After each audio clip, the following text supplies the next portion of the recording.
छितियापुर एक शानदार विरासत की निशानी। उत्तर प्रदेश के बीचों बीच बसा सीतापुर शहर अपने आप में इतिहास और संस्कृति का अनोखा मेल समेटे हुए है।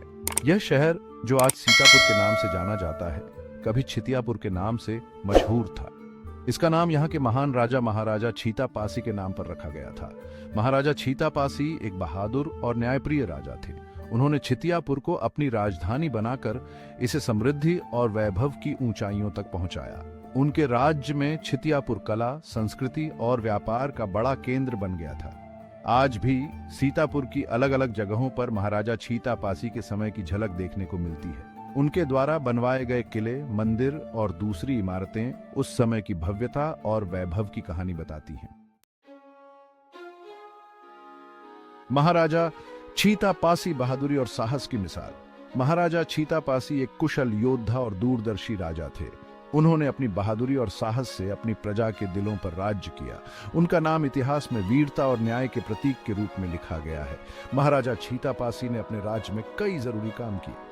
उन्होंने अपनी प्रजा के भले के लिए हमेशा काम किया और उनके कल्याण के लिए कई योजनाएं चलाई। उन्होंने शिक्षा, कला और संस्कृति को बढ़ावा दिया और अपने राज्य को अमीर बनाने के लिए बहुत मेहनत की। उनकी बहादुरी और साहस के किस्से दूर दूर तक फैले हुए थे। उन्होंने अपनी प्रजा को बाहरी आक्रमणकारियों से बचाने के लिए कई युद्ध लड़े और जीते। उनकी बहादुरी और रणनीति की वजह से उनके दुश्मन भी उनका सम्मान करते थे। कन्नौज से संघर्ष बहादुरी की अनोखी कहानी। महाराजा छीतापासी के समय में कन्नौज एक शक्तिशाली राज्य था। कन्नौज के राजा जयचंद्र की महत्वाकांक्षाएं दिन ब दिन बढ़ती जा रही थीं और वह अपने राज्य को बड़ा बनाना चाहता था। इसके लिए उसने छितियापुर पर हमला करने का फैसला किया। जयचंद्र ने छितियापुर पर हमला कर दिया। महाराजा छीतापासी अपनी छोटी सी सेना के साथ कन्नौज की विशाल सेना का डटकर मुकाबला किया। उनकी बहादुरी और रणनीति के आगे कन्नौज की सेना को हार का सामना करना पड़ा। यह युद्ध कई दिनों तक चला और दोनों तरफ से बहादुरी दिखाई गई। महाराजा छीतापासी ने अपनी बहादुरी और साहस से कन्नौज की सेना को कई बार पीछे हटने पर मजबूर कर दिया। उनके नाम से ही कन्नौज के सैनिकों में डर फैल गया था। महाराजा छीतापासी की वीरगति।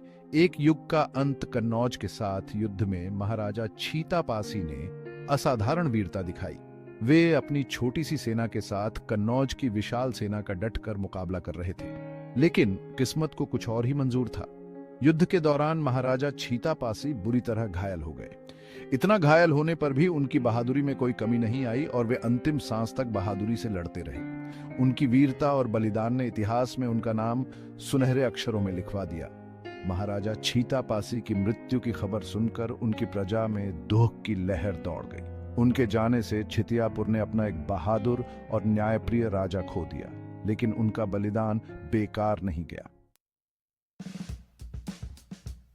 छितियापुर का रूपांतरण सीतापुर की ओर एक नया अध्याय। महाराजा छीतापासी की मृत्यु के बाद छितियापुर का नाम बदलकर सीतापुर कर दिया गया। ऐसा माना जाता है कि यह नाम भगवान राम की पत्नी सीता के नाम पर रखा गया था। सीतापुर धीरे धीरे अपनी पुरानी पहचान को भूलकर एक नए युग में प्रवेश कर गया।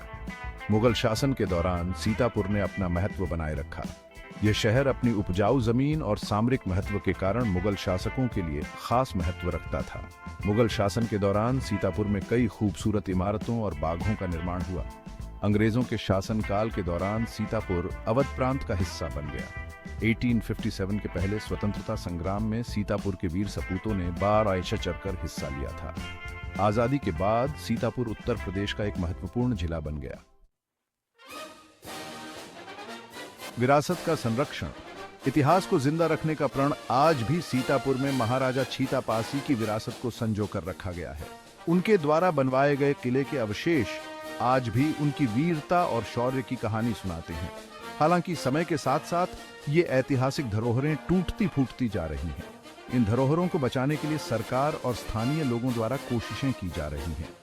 पुरातत्व विभाग द्वारा किले के अवशेषों की मरम्मत और देखभाल का काम किया जा रहा है। इसके अलावा स्थानीय लोगों द्वारा भी महाराजा छीतापासी की याद में कई कार्यक्रम आयोजित किए जाते हैं। महाराजा छीतापासी की वीर गाथा हमें प्रेरणा देती है कि हमें अपने गौरवशाली इतिहास को कभी नहीं भूलना चाहिए। हमें अपने पूर्वजों के बलिदान को याद रखना चाहिए और उनके आदर्शों पर चलते हुए एक मजबूत और समृद्ध भारत के निर्माण में अपना योगदान देना चाहिए। दोस्तों, हमारे Facebook page Suheldev army Uttar Pradesh को फॉलो कर ले और भी इंटरेस्टिंग वीडियो के लिए यूट्यूब चैनल को सब्सक्राइब कर ले। धन्यवाद।